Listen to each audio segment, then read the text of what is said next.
A closer look at the Auston Matthews deal.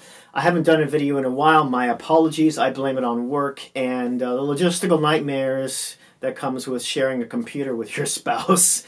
Hopefully we'll be remedying that issue soon, though. Let's get down to the beeswax, shall we? Auston Matthews signed a 5-year deal worth $11.63 million a season. Now, it's bonus heavy, obviously, so the first 2-3 seasons he makes around $15 million, and in the last couple it goes down to about $7 or so million a year. And in the last year of his contract, the 23-24 season, there's a no-move clause in that as well. Let's compare him to some other centers in the league in terms of what the cap percent hit will be. Now, as it stands, the cap's around 79.5 million, but it'll most likely go to 83. So at 79.5 million, Auston's cap hit is about 14.63%. And that will drop to 14 once the 83 million per year cap hit hits.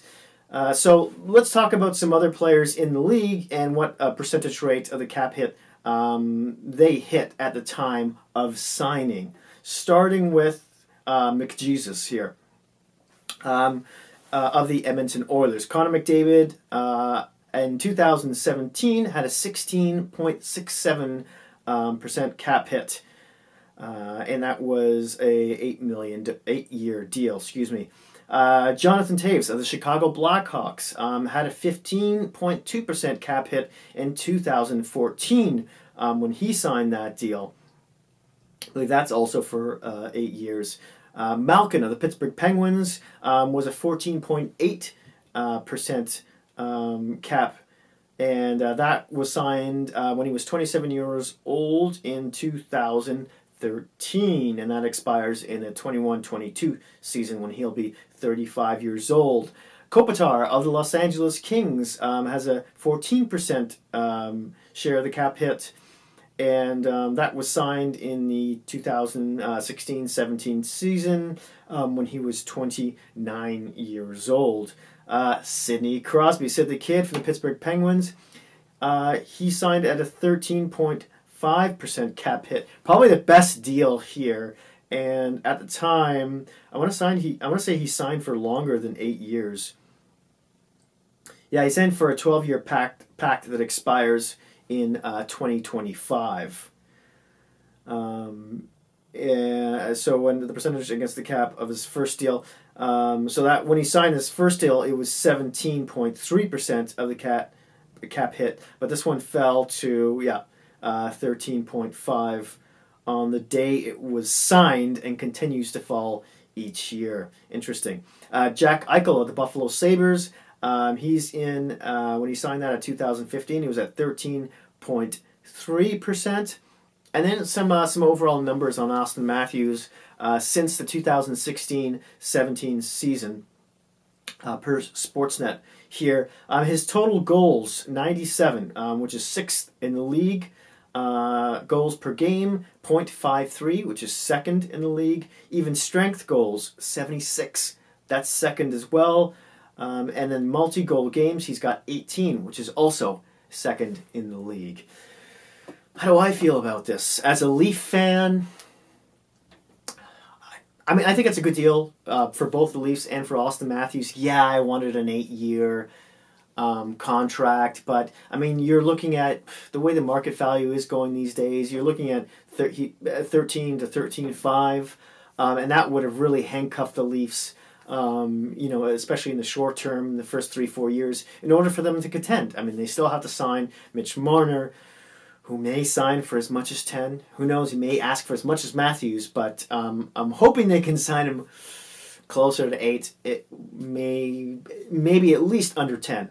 Hopefully he'll sign for under 10 in order to fit more, because the Leafs also have to sign Kasperi Kapanen, the speedster on the wing there, and Andreas Johansson, who was the AHL Rookie of the Year last year in the AHL and has really picked it up this season as well. And who knows, maybe one of those guys will be moved in a trade before the end of the deadline. I'll be making another video on that. Stay tuned. So in all, I mean, yeah, it's only 5 years, so it only buys 1 year of his UFA availability. But yeah, I mean, there's a little part of me that's concerned about that.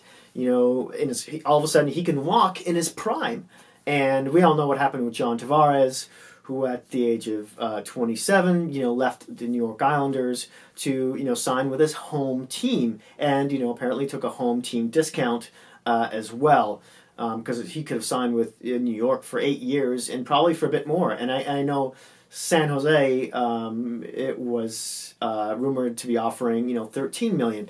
Now I digress a bit on that. What I'm saying is, John Tavares joined the Leafs also because they were contender.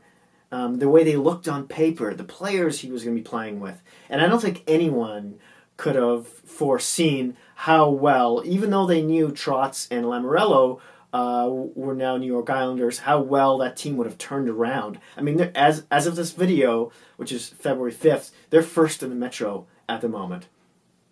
Wow, you know, boom, yeah. So, am I scared about Auston Matthews maybe walking away to join the Arizona Coyotes, in 5 years' time?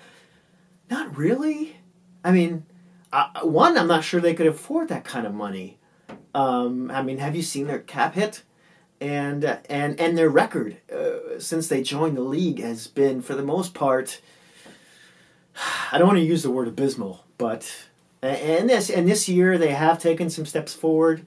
But I don't know. I mean, who knows if they'll even be in Arizona in 5 years' time. So, I mean, there's that as well.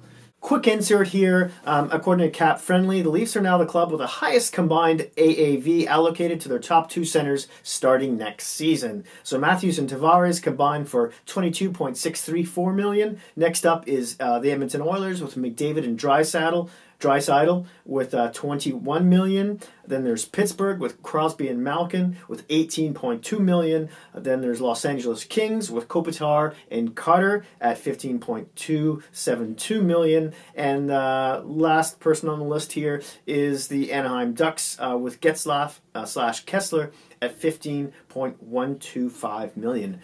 Those last two are ouchies.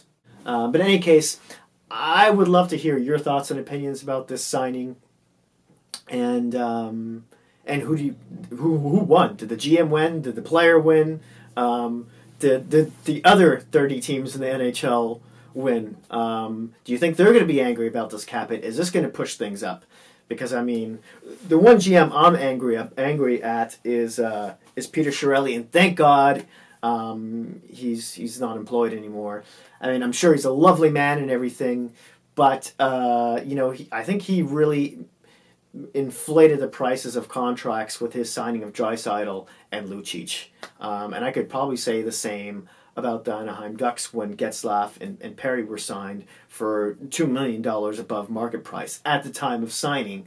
I'm not sure, I can't remember if that was Murray, if he was GM at the time or not, but I'm rambling. If you like this video, hit that like button. If you really liked it, smash that subscribe button. And hey, if you happen to have any Hockey Geek friends, please don't feel shy about sharing. Thanks again, and I'll see you soon.